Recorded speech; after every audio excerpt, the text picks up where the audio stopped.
People always ask me, how do you do all this stuff? Aren't you overwhelmed? Isn't it stressful? Blah, blah, blah. And I get so much joy out of everything I do. I can help impact some woman's life, someone who comes from, a different background, who hasn't had the same benefits that I've had or that others have. I mean, that's better, than a glass of champagne to me.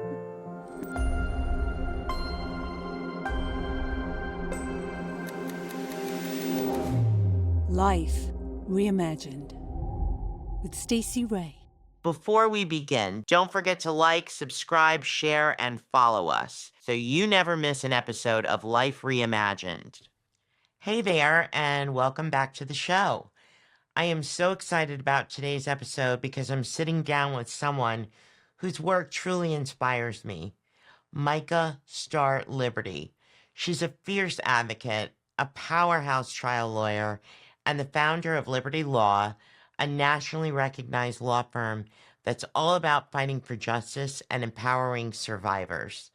For over 2 decades, Micha has dedicated her life to representing survivors of sexual assault, harassment, and human trafficking, not just with legal expertise, but with deep compassion and trauma-informed care. Her mission?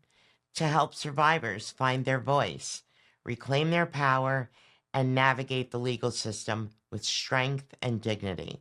She's also a speaker, a published author, and the brilliant mind behind Evolutionista. Embrace your power and redefine your life, which is a powerful guide to healing, self-discovery, and transformation. So grab a cup of coffee or a glass of wine, no judgment here, and settle in because this is a conversation you don't want to miss. Hi, Micha. So nice to meet you. Nice to meet you as well. I'm so happy to be here. I am so happy to have you here because I'm looking forward to our chat about some topics that really are near and dear to my heart. But honestly, my first question for you is, how did you get such a cool name? Well, I had nothing to do with it. Yeah. My parents were hippies. I was born in a Oh. commune at home in the Haight-Ashbury in the 70s.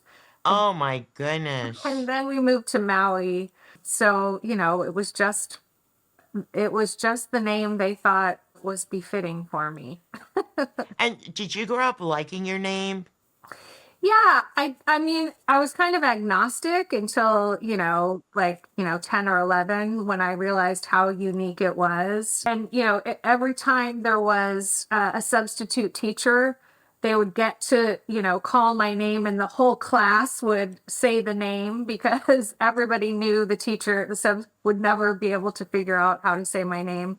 So, you are an attorney.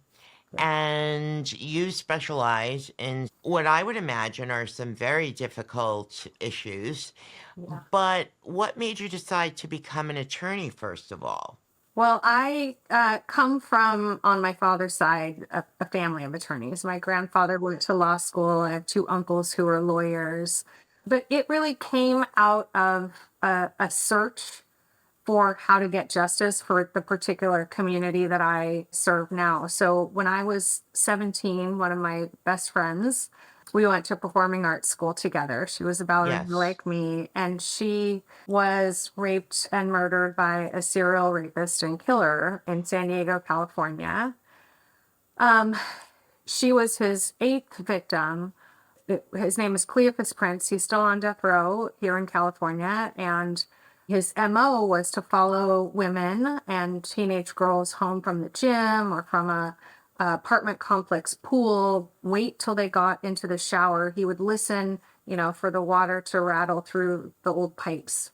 And that's what he did with Amber that day, and pulled her out of the shower and raped and killed her. And unfortunately, her mother, Pam, came home unexpectedly, and that serial rapist and killer was still in the house. Oh my God. He killed Pam Clark as well. That was his ninth and final victim. And so at her funeral at 17, not knowing what to make of any of that, not having the skills or the tools to deal with it. I just kind of threw Right. myself into advocacy, whatever it looked like.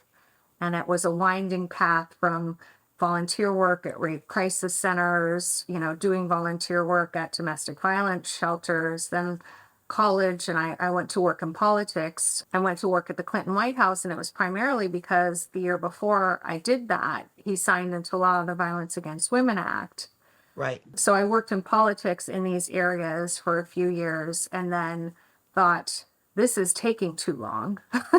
Yes. I want I accountability. want it now. I Yeah. want it now. Yeah. Yeah. This is still going on and I want this now. And so I thought direct advocacy versus public policy was the way to go. And I didn't even know that this type of law was the type of law that I could practice. But, I went in, I found the opportunities, and I've been Yeah. doing this work for 25 years. So I can't even begin to imagine the horror of especially you being so young when this happened to your friend and her mom. Aside from your absolute conviction and promise that you were going to find justice for them and others, Mhm. how did you process such grief and not let it jade you? Because some of us may have turned that into more of a retributional type action that we wanted to pursue. Yeah. I mean, I'm not going to lie. There have been those moments, and there are still those moments. Yeah. I had no idea about all of the secondary trauma. That wasn't something we talked about back then that I was taking on. And I Yeah. had no idea how to establish boundaries and to make sure that, I was keeping my staff safe from secondary trauma and vicarious trauma and all of that. And there was one Saturday that I just couldn't, about 10 years in, I couldn't get out of bed. I didn't know what was wrong with me. And it was just a complete depletion of mind, body, and spirit. Completely understandable. Especially when you're going.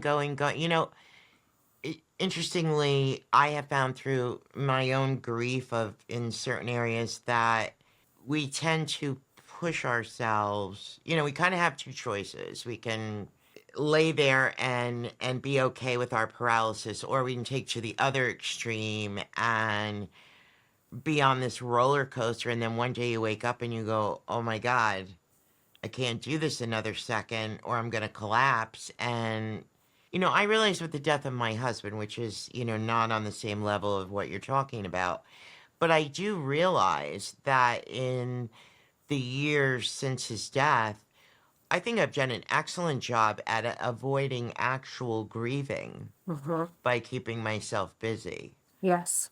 Did you have other friends surrounding you at that time that were of help to you and a support system to you, or were you basically Micha Star Liberty is on her own and she's going to find a way to do this? Yeah, that really is what it was. There was a little bit of a community.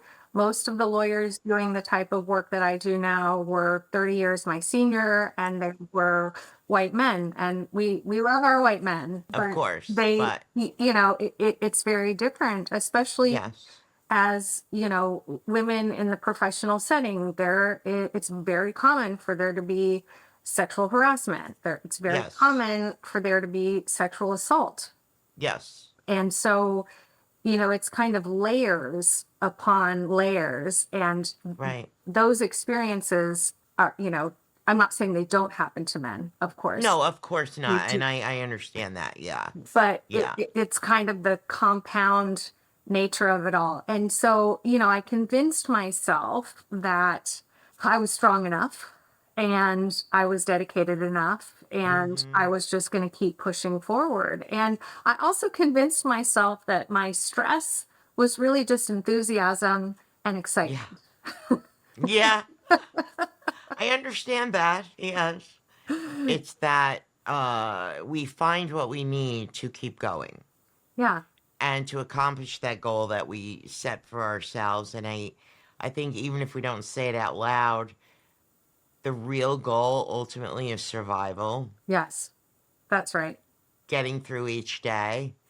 Your practice has spans, I know that you started Liberty Law, which kudos to you, Thank you. where you specialize in helping victims of what? Let me not speak for you. What do you specialize in?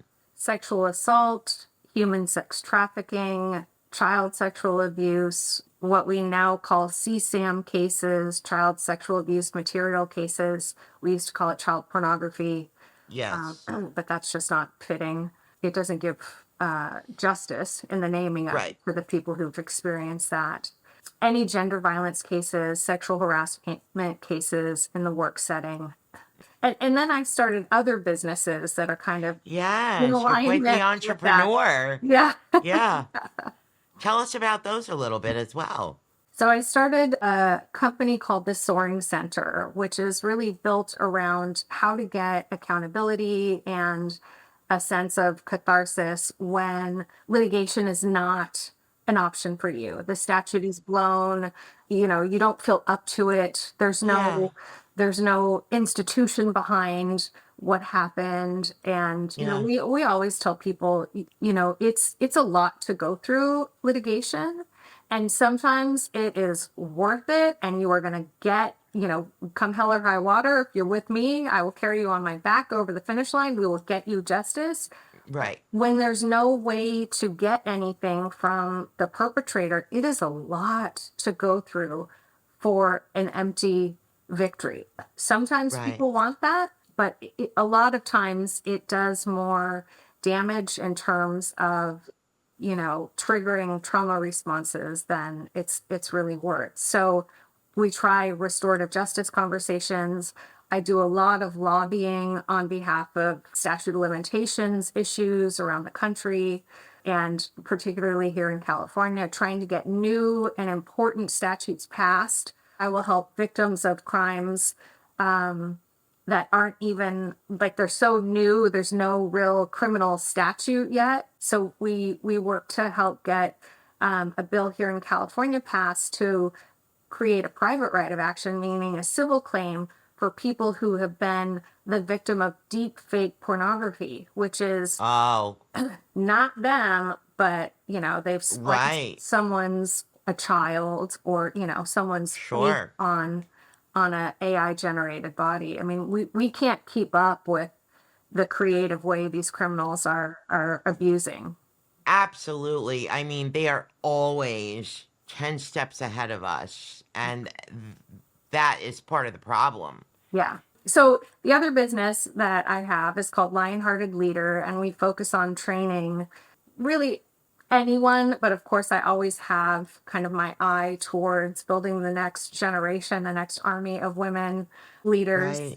Right. So we do trauma informed trainings, we do leadership trainings. I did my DEI studies at Cornell during the pandemic. My style is to merge in how to be trauma informed and how to anticipate the triggers of the people that are on your team, so you can lead Right. them in a way that's not going to harm them, and they can flourish, because if they're flourishing, you're doing your job as a leader, Right. correctly. I also started a coffee company called Radiant Star Roasters, and we source coffee from women owned farms and women run farms around. I love that. I love that. And we're fighting wage theft, we're fighting trafficking in those situations. A lot of the countries where, the land has been in the woman's family for generations, she still can't own it. Her name can't be on the deed. She can't make sales. She can't do all these things. And so I'm working with a group of women and organizations. Right now, we're doing a microfinance push for women who want to do, like, women in coffee and women with small businesses at the border between San Diego and Tijuana. And we're going to go to Guatemala in January. And so we're going to teach them financial literacy. And then we're going to offer micro loans. So $1,000, $5,000. And this organization has had over the past however many years, 100% repayment. And these women are I thriving. love that. One of the things that Radiant Star Roasters does is give back to organizations that support women in coffee. And so this is kind of our big push for this year. I think it's extremely admirable, and it's just people don't realize it sounds like a small thing, but it's so huge and impactful in the lives of other women. Yeah. In my business, I am now working very hard with women around the world who own their own destination management companies to work with them to design a lot of our itineraries, and I'm doing it more and more to find women owned companies to contribute to their success, but also because they're also paying it forward Right. by employing all these women around the world. And it's joyful for me because, it's funny, my team will say, if I tell them I just found this great new person, and they'll see like the look on my face. It's like I'm so excited because the first thing I say is, and they really get us and our mission, Yes. and that's the big thing right there. People always ask me, how do you do all this stuff? Aren't you overwhelmed? Isn't it stressful? Blah, blah, blah. And I get so much joy out of everything I do because of exactly what you're saying. If I can help impact some woman's life, someone who comes from, a different background, who hasn't had the Correct. same benefits that I've had or that others Yes. have, I mean, that's better, than a glass of champagne. To me. Absolutely. And in my case, it's way better than chocolate. So, for sure.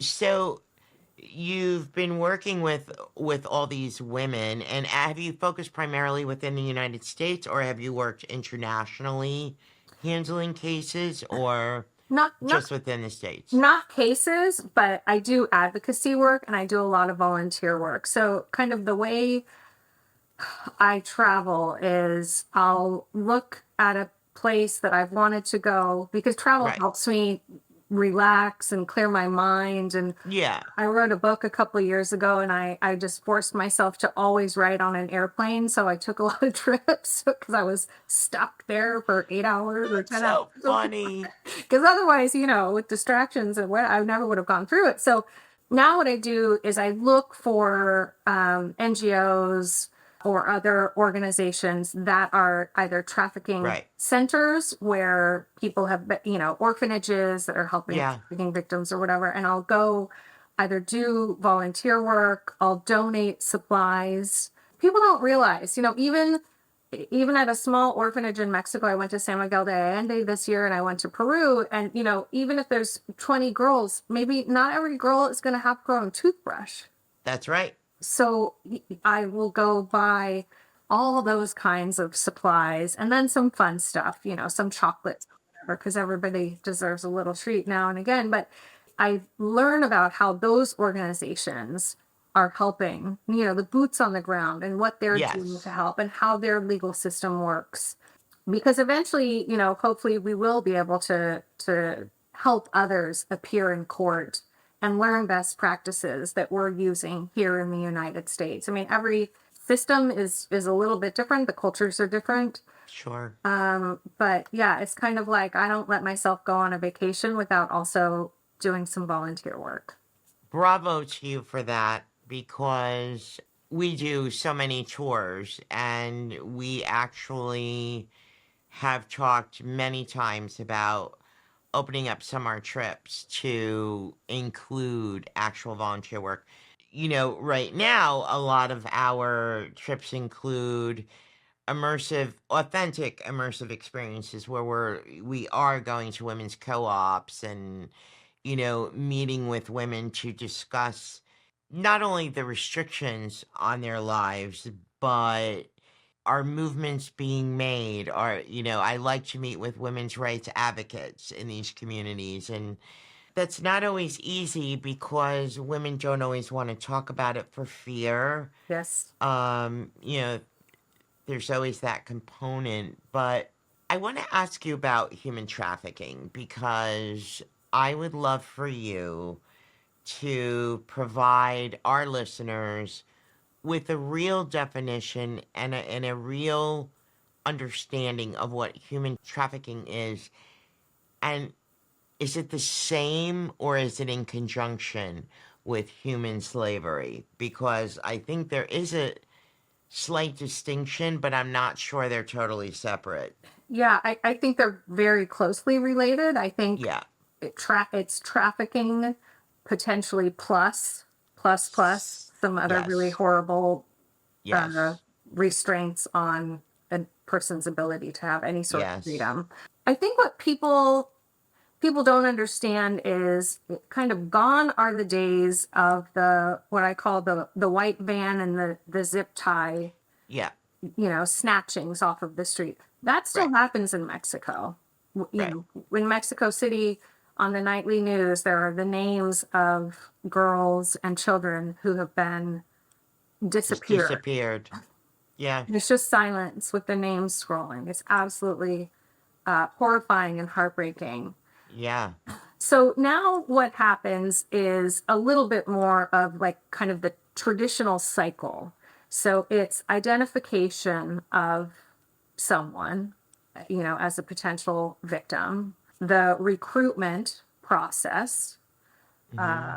grooming, which kind of grooming and recruitment can go together. It really depends on Right. how things are, where it is, and the type of relationship. So, for example, in Central and South America, there's a lot of what they call like novios. So, a boy who's 18 or 19, so not really Yeah. a child, befriends and then starts dating a 13-year-old or a Oh 14. boy. Yeah. And then he says, "Oh, well, you remember my friend Rodrigo, why don't you go to his house and I'll meet you there later?" So he's Right. facilitating. He's Yeah. done the grooming, he's done the recruitment, and now he's facilitating. And then once we've gone through all of those steps is the actual trafficking, the selling Selling. of a human being for sex. Do we sell human beings just for sex or do we sell them for other purposes? We sell them for labor, Hmm. but that's not as profitable. So Right. it's something like $150 billion industry, human trafficking in general. Someone who is trafficked for sex will earn the trafficker $100,000 or $120,000 a year. That's the Oh my. profit. Yeah. Someone who is sold for labor is only worth 20,000 to 30,000. Okay. So, this is a business for these criminals, and Right. that's what they're looking at. Very different systems, but they can intertwine. Sometimes people are trafficked for labor, and will bring, a spouse will come along, and then the spouse will be sold for sex trafficking, and the other spouse, the husband, stays being trafficked for labor. So I guess through this process, where does violent coercion come in? I mean, it can come in from jump. It really Right. depends. Coercive control can be through either substantial psychological manipulation Right. and abuse, physical abuse, deprivation. We see Right. that a lot, taking everything away, clothes, Hmm. food, light, bedding, whatever. To the point where the victim feels so helpless, they just surrender. And they've been dehumanized. Yeah. They've been Yeah. dehumanized. Yeah. And drugs, I imagine, play a big part. Yeah. Yes. It's it you know sometimes, like, if they're being trafficked, because we see a lot of trafficking. I'm in Oakland, California, also a big hub for trafficking. Yes. But at the motels near ports and near airports, you see a lot of trafficking. But sometimes if the victims of trafficking are too drugged up, they're not as valuable. So it's kind of a fine line. So, and forgive me for asking all these questions because I truly want to have the best understanding I can. in a place like California, where you are close to the Mexican border, how do the traffickers, do they have relationships with the drug cartels to make sure that this is all? Yes. Yeah. It is. Human beings have become just another commodity. Yes. Do you ever find that, and we'll certainly talk about the impact on the victims, but do you ever find traffickers apologetic for what they've done? Sometimes, especially when they're very young, Yeah. and they are come from an impoverished background, and it Yeah. was be the errand boy, or get murdered, or have your parents get shot or whatever. Yeah, there's a lot Yeah. of there are a lot of victims, who are associated with this whole process.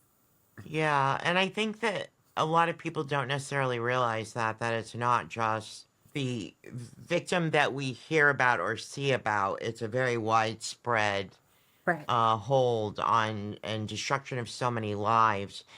With regard to trafficking, do we traffic in general more children or more young adults for sex trafficking? It's more young adults, more female than male, a lot Hmm. more. And the children that are trafficked are predominantly girls. And that is where the web online porn and things like that come into play. Yeah, there are. I mean, it still happens IRL, as the kids say, in real life. But Yes. really, we're seeing a massive movement to online platforms. So that's where most of the trafficking is going on. How does that work? I'm not sure I quite understand.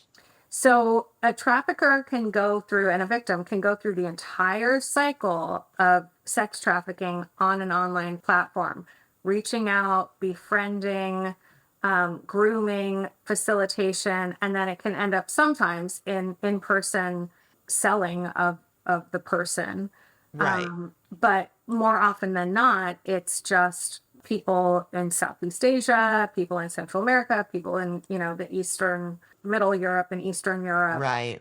being forced to perform sex acts on camera, and it's being, disseminated. Like, not just on the deep web. Like, it used to just be, the deep web. Yes. And now it's Now it's Facebook, mainstream. Instagram, you name it. Oh, yeah. If you know, and by the way, the platforms know, but if you know the hashtags that these perpetrators use, you can find all of this stuff on your Twitter account. So if you know what you're looking for, you can find it. Well, and I find this shocking. In my conversation with Erin Popolo, she was talking about the monetization of children Yes. with social media. And the number is $270 per kid per day is their value on social media. Mm-hmm. Wow. Besides the fact that that makes me physically ill, that's the value of our children's lives, Right. I would suspect it's probably more with children and young adults who are being trafficked online. Absolutely. And we're seeing the New York Times actually did a really interesting expose around December, January of this year Mm-hmm. about moms who in Southeast Asia who are forcing their children to be webcam, girls and boys, and perform sex acts either with others or, self sex acts. And that's how they're supporting themselves. That's how they're supporting their families. So, it is. These are acts of desperation, but at the expense of their children, their families, their dignity, Right. and all the above. Right. There's so much more ahead right after this short break. You know her, the woman who raised you, or maybe helped raise someone else? The one who's always been there, holding it together with grace, grit, and more strength than most people will ever understand. She didn't ask for much. She just showed up every single day. And now, the house is quieter. The days feel a little longer, but her story isn't over. Not even close. There's a world waiting for her, and a community too. These are the women of Sisterhood Travels. Smart, bold, curious. They're teachers, artists, caregivers. Some retired, some starting something new, and they found it together. She won't be a stranger. She'll be part of something real. She'll be safe. She'll be supported. And she'll come home with more than souvenirs. She'll bring back stories, friendships, and a light that maybe got a little dim for a while. If there's a woman in your life, your mom, your aunt, your mentor, your best friend, and you know she spent years being there for everyone else, tell her about Sisterhood Travels, because it's her time, now. The next chapter is calling. Share it with her. Picking right up where we left off. And so, what advocacy actions do you and the organizations that you work with are you taking to make change? Because I know that's such a huge part of what you do. And so take me down that path. Most of it is political advocacy. So we have been pressing very hard over the past several years on the federal level because Yes. of something that's called the Communications Decency Act, Section 230. And Okay. Senator Wyden, around the time Al Gore invented the internet, they passed this statute that was meant to protect children from child pornography. Yes. And it has been misinterpreted for years and years and years, and now is a shield that the platforms use, saying, if someone else has generated this material, we're not liable for its posting, its dissemination, whatever. But the federal trafficking statute says, if you benefit from the trafficking, you are responsible for the trafficking. Right. So they are a cog in that wheel. And every time someone posts out a Twitter video of, and I have a client that we represent right now in a case who was raped, and his rape was videotaped and it was disseminated all over Twitter. It was disseminated on his high school Instagram account. They were asked to take these things down, and they don't acknowledge the takedown request. They don't take them down because they're getting likes. They're getting the share. It's monetization. There's Yeah. the ad space. Look how popular this was. If you advertise, in this area on this day, you're going to get more eyeballs on your widget product you're trying to sell. Right. Yeah. So, there have been cracks. We're litigating every case we can that we think is viable, everywhere we can, Right.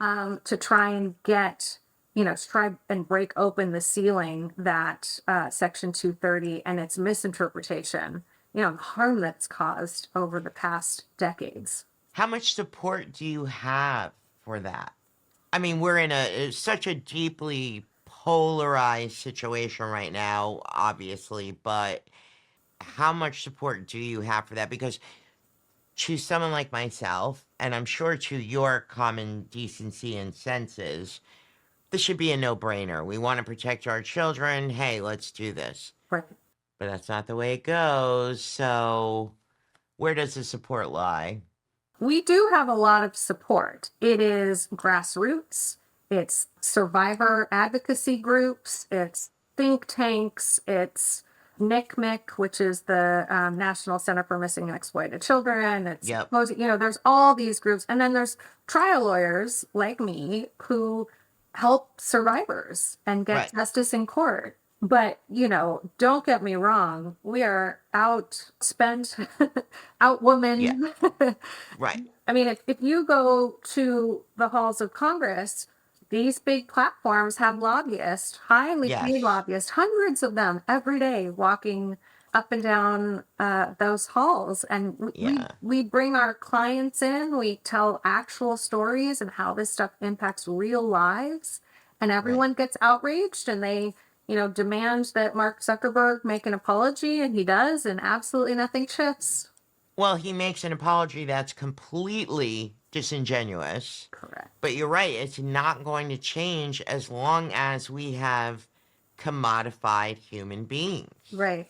That's right. So when you represent victims of trafficking or sexual assault or, the other types of issues, I know that I've heard many say, and many family members of victims of homicide who will say it is not about the money because all the money in the world is not going to bring my person back. No. The Yeah. person I love.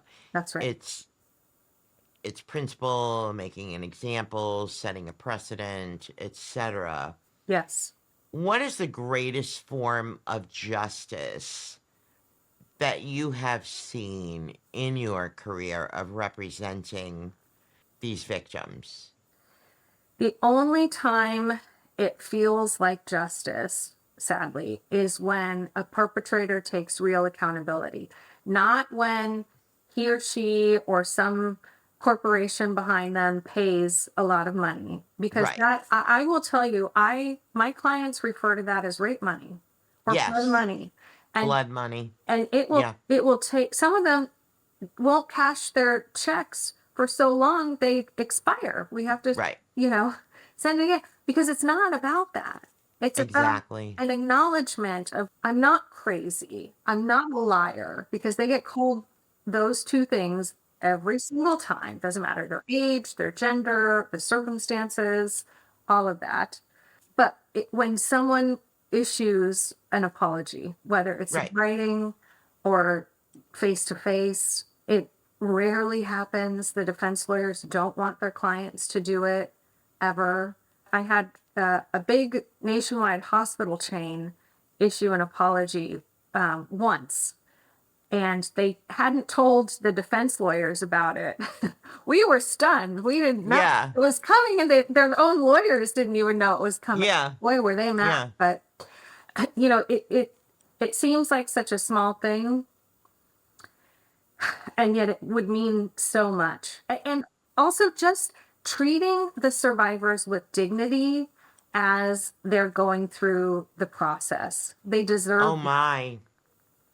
What a concept Right. that we are seeing right now before our eyes. I mean, all this talk about the Epstein victims files, whatever. But the bottom line is people are forgetting these were children Right. who were victims of trafficking. Right. And instead of people standing up and saying, this is completely unacceptable, we want to politicize it. Right. And I won't say we because that's actually inaccurate, but there are so many undisputed facts. These children were victims of human trafficking. Right. Not just by Jeffrey Epstein, That's right. but by Ghislaine Maxwell and whoever else was in their thing. But Right. now what? Now we want to sweep it under the rug because of what might come out. And I don't want to make the show about the Epstein files or anything else, but it's just horrifying to me Yeah. to hear people actually blame them Right. for even speaking out. Right. With regard to the trafficking, though, how's that working with the online trafficking? What we're seeing now is more of a focus on children and what we call sextortion cases. Oh, yes.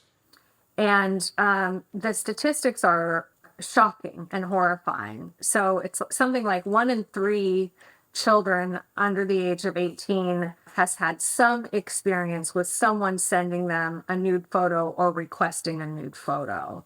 Boys, for whatever reason, probably because we haven't done enough talking about this and we haven't done Right. enough conversations with our children, Right. boys are so much more susceptible to sextortion scams. And you can go through the grooming process with a boy in a number of hours, 3, 4, 5 hours. Really? With girls, it can take days to get them to do a self-generated CSAM Sure. picture or something. And with the boys, they are something like 7 or 8 times more likely to commit suicide because of being sextorted. 1 in 3 kids under 18. If you can communicate on an app, there are people out there trying to communicate with you and trying to figure out how they can scam you, sextort you. I mean, it's just, everyone thinks like video games. Oh, I'm playing with some child, on the other side of the world. It doesn't matter. No, you could be playing with, a 70-year-old predator. You don't know. So you just have to assume. I always tell parents, like, talk to your kids about this. Mm-hmm. Tell them it's okay to come to you. Don't say, once it's out there, it's out there. That's the other thing. There's, at that age, they're still growing their gray matter and their white matter. Yeah. They don't really understand the consequences and how severe they are. And so this probably feels, especially to Right. the boys, like the biggest thing, and that it's going to be out there forever. And they're, like, their life is over Right. because they made this mistake. Do you think that, I think back to the Clarence Thomas hearings I do too, frequently. and Anita Hill. Yep. As women, most of us believed her, but there's still women out there that don't believe other women.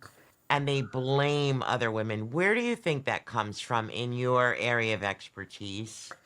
Internalized misogyny, the impact of the patriarchy, lack of education Yeah. on, different societies. So in my book, there's chapters on this, and I focus on Anita Hill because I was a freshman in college when the hearings happened, and I missed like the whole first month of college because Yeah. Because we were glued to that TV. I Yeah. was, and we didn't have DVRs or anything. Right. I mean, to catch it live, and it was stunning to me how she was mistreated, and blamed. And this was supposed to be a hearing about his qualifications and worthiness. And every Right. time I talk about it, I slip and say the Anita Hill hearings because deep in my soul, it felt like Yeah. she was on trial.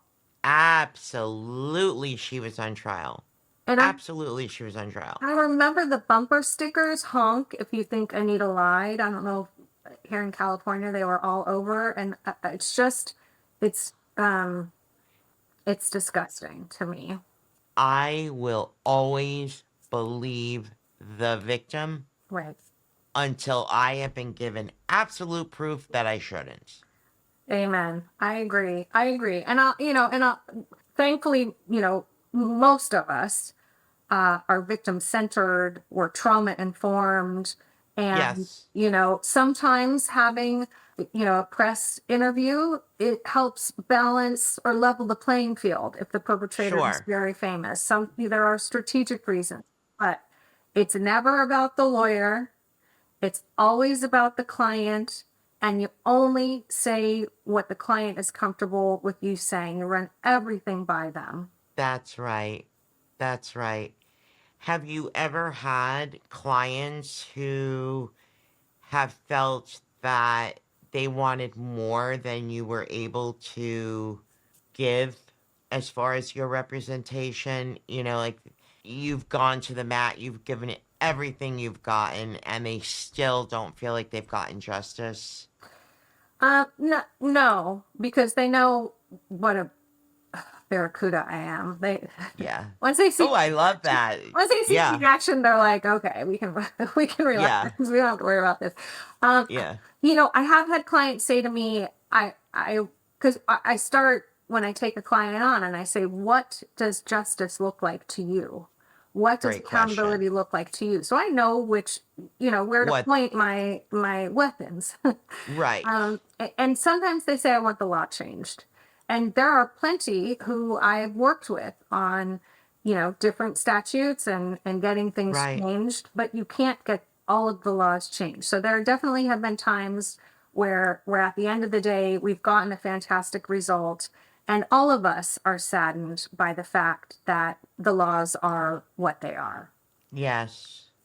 So, there are times where, I did wish I had a magic wand and could fix everything. But because I've been doing this so long, things come up in cases and I think, you know what, this would be an easy statutory fix. We could protect children more. Because, Yeah. right now what happens when you have children who have to testify at a criminal Oh preliminary my hearing, gosh. there are, you know, the judges are not trauma informed. They haven't had Right. that training. The criminal defense lawyers are purposefully not trauma Not informed. strange, yeah. And you wouldn't care even if they were, yeah. And so, I think there are still things that need to be done, and we could be making the environment more conducive. And, I wish that defense lawyers would learn that you will get better testimony from a survivor if you're not screaming and yelling. You're going to get garbage testimony from them because they're Right. triggered and they're shutting down and they're Yeah. disassociating, and they think it makes them look good in front of their client or Right. whatever. But there are things that we need to Yeah. do. But if we can get little tweaks here and there, it will make the road a little bit smoother. So do you, with your various businesses, do you do training of attorneys Yes. and teach them how to properly question victims and how they can yield better results and more truth and Yes. without it being so horrifically traumatic, re-traumatizing the victims?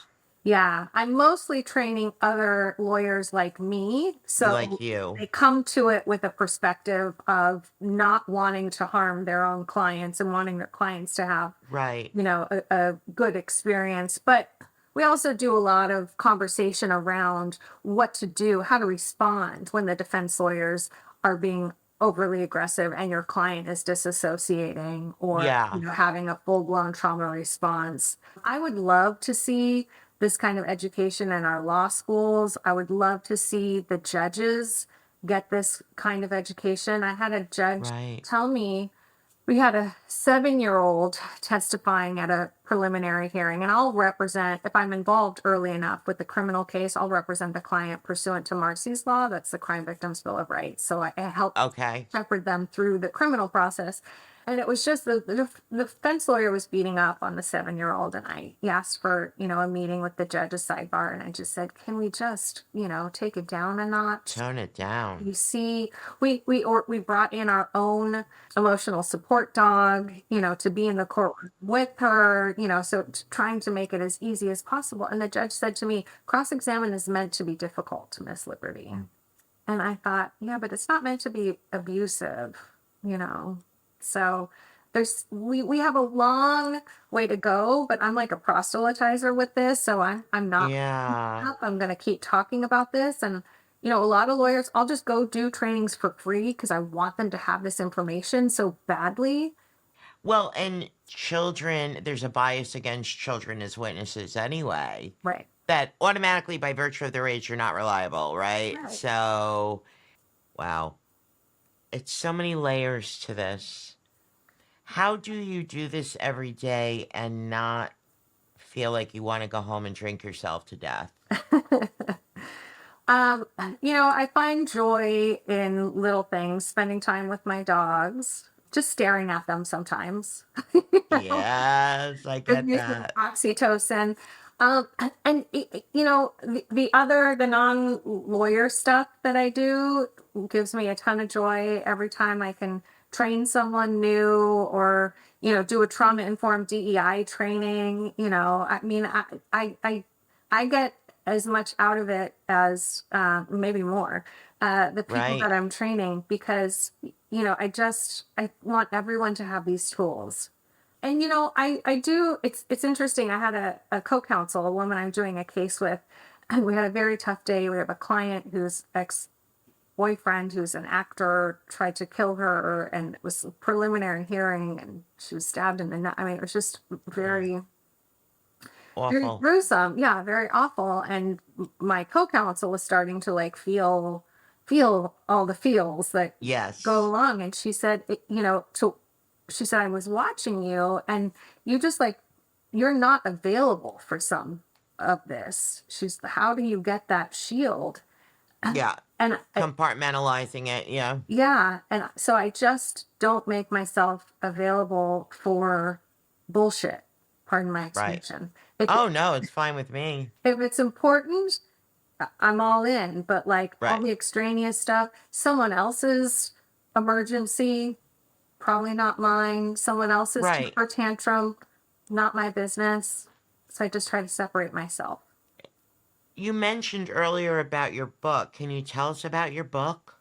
Yeah, so it's called Evolutionista, the revolutionary act of accountability and advocacy after sexual abuse. And it's kind of broken down into three parts. The first part is my own personal history and my own trauma experiences. The middle section is a lot about matrilineal societies, the patriarchy, Yes. feminism, political movements, supporting women, Right. involving women. And then I get into kind of like what I call a mini law school. So when people come into my office, I give them a little mini law school so they know what to expect. And I know I'm going to Right. repeat myself multiple Yeah. times because it's learning a foreign language. But Oh, just yeah. to share with them and their support people, and I work with their treaters if they already have them. We encourage them to make sure they're getting all the therapy and treatment they need. I Yeah. tend, if someone is really adamant about not getting therapy, I'm very hesitant to work with them. It's really hard. It's really hard. Well, and you know what? That makes me actually admire you even more, and I'll tell you why. Because you can't work on the one thing and then completely ignore the other, because the two twains will never meet, right? Right. And good for you that you actually care about them. Of course. Yeah, they're like family. And these relationships, I always tell them, like, if the case settles or we go to trial and we get a verdict, I always say, you're stuck with me. Like, for better, this is for better or For worse. Like, better, for worse, yeah. I'm here for the rest of Right. your life. And I tell them at the beginning, my job is to be the lawyer and get you justice and accountability. Your job is to take care of yourself. Don't worry Yeah. about all the legal stuff. We will tell you what you need to know when you need to know it, and we will handle all of that. Your only job is to get treatment and to get healthy. Because I don't want them focusing, just focus on feeling. Yeah, let Micah do that work, and your work is to work on you. Yeah. 'Cause Yeah. that's a big job, working That's on you after huge abuse. job that it's probably lifelong. Yeah. Yours will have a start and end. Theirs will continue. Yeah. I want to ask you something else, and I know I'm taking up a lot of your time, but you're talking about sexual harassment, especially in the workplace. Yeah. Now, I started out working at a time where we were sexually harassed all day long, but we never even had a name for it. It was Right. just, hey, this Right. is work life, and you take it and you run on it. There's nobody to complain to. Nobody could have cared less. Right. And so I hear a lot of people my age who feel like, oh, come on, it was just a joke. Why are they complaining? Oh my God. Like they almost make fun of Right. people who are filing a complaint and standing up for themselves. Yeah. Do you feel like that is improving? Well, I do have to say that I have sued our legislature here in California for sexual harassment of one of its employees. So Oh, that made lobbying a little interesting for a while, but yes. don't do the crime if you can't do the time. I think that, look, people who want to understand that these things are real and not a unicorn will. We're in a very interesting time right now with these kind of ultra conservative ideas, this concept of traditional wives. Oh my God. If I hear one more time about trad wives, I'm gonna, Right? yeah. Yeah.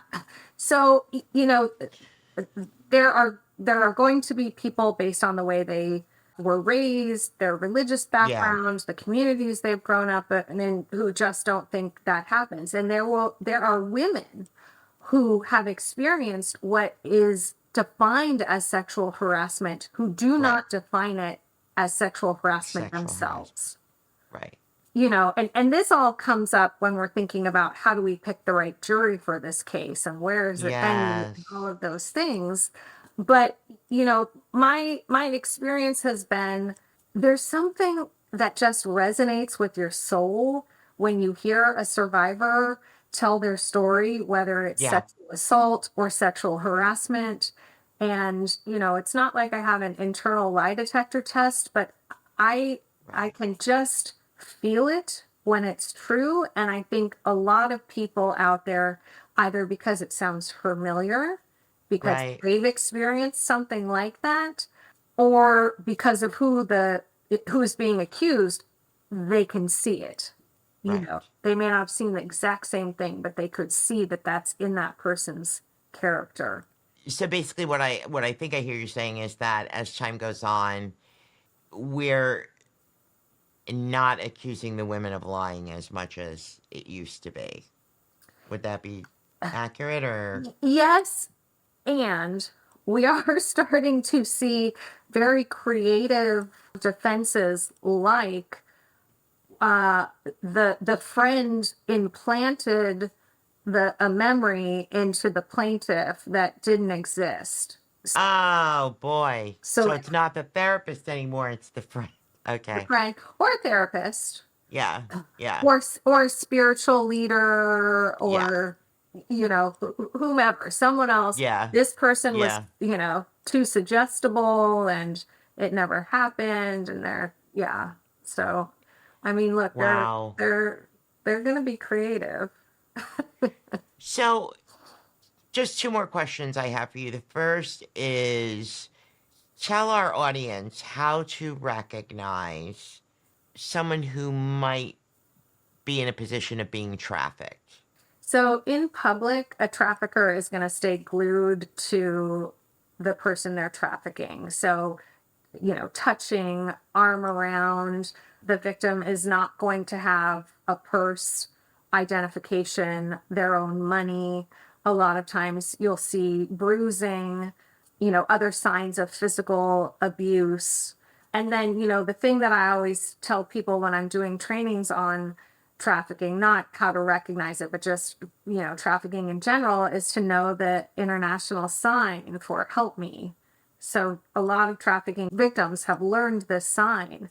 And you will see, like, if you're walking towards someone and you see these other signs and you're just getting, like, trust your instincts, your gut is there for a reason. And it really does help, if you're Right. getting this vibe, watch the hands of the victim because they'll do this but do it behind their back. So look, as you pass them, Right. look to see if they're making the international sign for help me, I'm being trafficked. That's excellent. Can you make it one more time so that we can?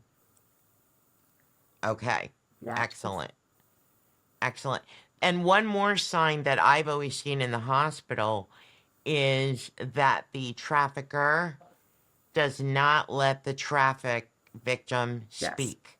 They Right. speak for them no matter what you ask them. Right. And it's a very tricky path for us to be able to even get them away to Right. even go for like an MRI or a X-ray. I mean, they literally would like to ride on the stretcher with them right into an OR if they could. Exactly. There's Yeah. also marking, tattooing that kind of shows ownership or whatever. There are a variety of ways. But yeah, I mean, Right. most trafficking victims don't get taken to the hospital No. because the trafficker doesn't want them to have the opportunity to speak with anyone. Honestly, mostly when I saw them was when I worked in infectious disease. Yeah. Yeah. Yeah. My other question for you, and it may be the most important of all, is how can we help with advocacy efforts, or are there ways for us to contact our legislators for bills that are, in play right now. What can we do to help make this a better world? Yeah, that would be fantastic. Writing letters to your members of Congress. Right now, everything is getting stuck in the Senate. A lot of the bills are also being introduced in the House, but the House is just such a log jam, cluster cuss. And then write your local representatives. In California, we've been able to get some stuff passed that would never make it through Congress. But it's being passed in local communities. It's being passed statewide in California. Yeah. Awesome. So as long as the feds aren't preempting it, saying we're in charge and we get to say what happens, you can pass laws in your local state to help survivors with additional protections, additional claims. One of the things, for example, that we worked on was making sure that children under the age of 14, when they were being deposed by the defense lawyers, were only exposed to 3 hours of deposition, including breaks, because it's a lot to put Oh, a kid to be yes. deposed. So little things like that will help. I don't think we can just leave this to angels like you. I think we need to all take part in it and do what we can. And I lied. I do have one last question for you. You sound like a lawyer. I know. When you are able to recover a victim out of trafficking, are there resources available to them? Yeah, so they're deemed victims of crime, which means they're entitled to restitution. We will help them recover restitution if there's a criminal case. And there's also services, medical services, psychological services where, they can get into therapy, especially, if there's criminal cases pending, but just generally as victims of crime, they're entitled to that type of help. And then there are nonprofits that will help house people who have been exposed to violence, all kinds of violence, and some focus on trafficking, but Right. there are other broader ones where Yeah. clothing and food and shelter. Thank goodness for that. I want to thank you so much. This has been so wildly informative, even for me. And, I like to think like I understand it, but I've learned so much from you today. And I know, Oh, good. our listeners will as well. And now I think that you were named appropriately. Oh, You are a star, Micah. And you have a heart of gold. And that's what we need in this world. Women just like you doing the things that you're doing. And truly, if there's anything that we can do to help further your efforts, I want you to feel free to let me know. I applaud you. thank you. Thank you so much. It's been an honor to chat with you today. If you liked this show, please be sure to like us, follow us, subscribe to us, give us a review, because it really helps grow our podcast.